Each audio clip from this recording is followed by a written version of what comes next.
नमस्कार दोस्तों, मैं हूं उपेंद्र सिंह और आज हम बात करने जा रहे हैं विवेकानंद रॉक मेमोरियल की।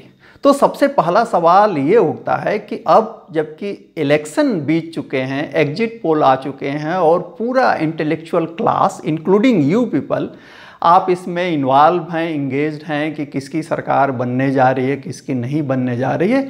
इस बीच मैं विवेकानंद रॉक मेमोरियल की चर्चा क्यों कर रहा हूँ, तो यहीं से अपनी बात मैं शुरू करता हूं कि आखिर विवेकानंद रॉक मेमोरियल चर्चा में अचानक क्यों आ गया।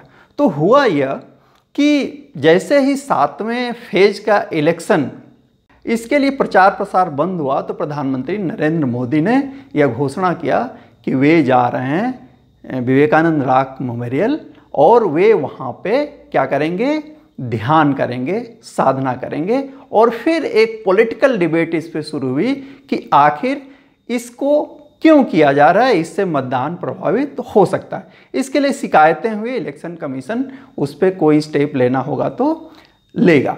लेकिन ये पहली बार नहीं हुआ है, इसके पहले भी आप देखें तो 2014 में जब इलेक्शन खत्म हुआ था तो उस वक्त वो प्रधानमंत्री नहीं थे, प्रधानमंत्री के कैंडिडेट थे। तो इलेक्शन के बाद श्री नरेंद्र मोदी चले गए थे कहाँ, प्रतापगढ़ महाराष्ट्र में, उस किले में जहाँ पे कि शिवाजी ने अफजल खां की हत्या की थी। उसके धोखे को समझ गए थे और इन्होंने उसकी हत्या कर दी थी।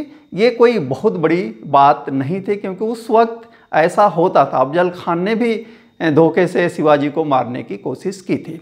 लेकिन असली मुद्दा ये था कि इसको अलग तरीके से इंटरप्रेट किया गया क्योंकि शिवाजी एक ऐसे शख्सियत हैं जिन्होंने सदैव मुगलों का विरोध किया और हिंदवी स्वराज की स्थापना की बात की। तो इसको एक हिंदू मुस्लिम एंगल से भी देखने की कोशिश हुई और इस पर भी बात हुआ।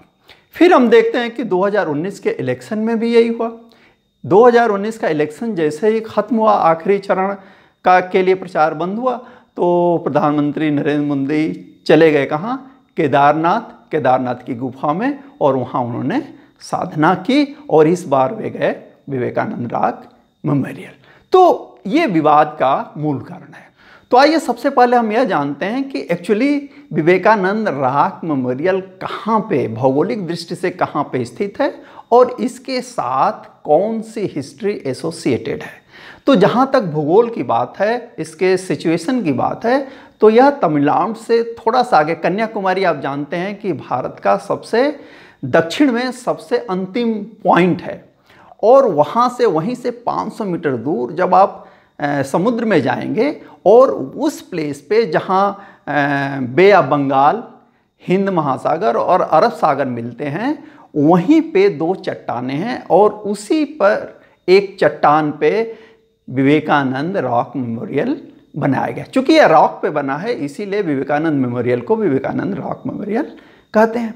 अब सवाल है कि इसका नाम विवेकानंद रॉक मेमोरियल क्यों पड़ा। इस चीज़ को जानने और समझने के लिए हमको थोड़ा सा पीछे चलना होगा। बात है 1886 की, जब रामकृष्ण परमहंस का निधन हुआ। रामकृष्ण परमहंस कौन थे? स्वामी विवेकानंद के गुरु थे। निधन के बाद स्वामी विवेकानंद संन्यास ग्रहण करते हैं। संन्यास ग्रहण करने के बाद ये पूरे देश को जानने और समझने के लिए पूरे देश में भ्रमण करते हैं और भ्रमण करते करते ये पहुंचते हैं 24 दिसंबर 1892 को कन्याकुमारी। और इस 4 साल, लगभग 4 से 6 साल का जो इनका भ्रमण था, उसके दौरान उन्होंने ये देखा कि भारत में बहुत ही भुखमरी है, गरीबी है, अशिक्षा है। तो सवाल है इसको दूर कैसे किया जाए। एक विजन इनके दिमाग में आता है कि इन परेशानियों से आम जनता को दूर कैसे किया जाए। और दूसरी चीज़, उन्होंने जो कास्टिज्म देखा तो लगा कि नहीं, ये देश तो एक है, नहीं विभाजित है, तो वन नेशन का जो विजन आया इसको कैसे पूरा किया जाए। और इसका कोई सलूशन उनको नहीं मिल रहा था। इस प्रक्रिया में ही वे 25 दिसंबर को तैर कर, उस समय कोई ब्रिज नहीं था, कोई पुल नहीं था, तो वे 25 दिसंबर को तैर करके उस चट्टान पे पहुंचते हैं और 25, 26 और 27 लगातार 3 दिन और 3 रातें वे वहाँ मेडिटेशन करते हैं, ध्यान करते हैं अपने प्रश्न का उत्तर पाने के लिए, और उनको उसका उत्तर मिलता है। इसको हम आध्यात्मिक टर्मिनोलॉजी में कहते हैं कि उनको इनलाइटनमेंट मिला, उनको ज्ञान मिला, और उसी की स्मृति में विवेकानंद रॉक मेमोरियल का निर्माण हुआ। वैसे इसके साथ एक दूसरी कथा भी जुड़ी हुई है, और दूसरी कथा ये है कि पार्वती जी ने शिव जी को प्राप्त करने के लिए इसी चट्टान पर आराधना की थी, तपस्या की थी, और फिर उन्हें शिव जी की प्राप्ति हुई थी। तो वो पौराणिक कथा है, और दूसरी जो है एक ऐतिहासिक सत्य है। इसमें कहीं किसी इफ एंड बट की संभावना नहीं है।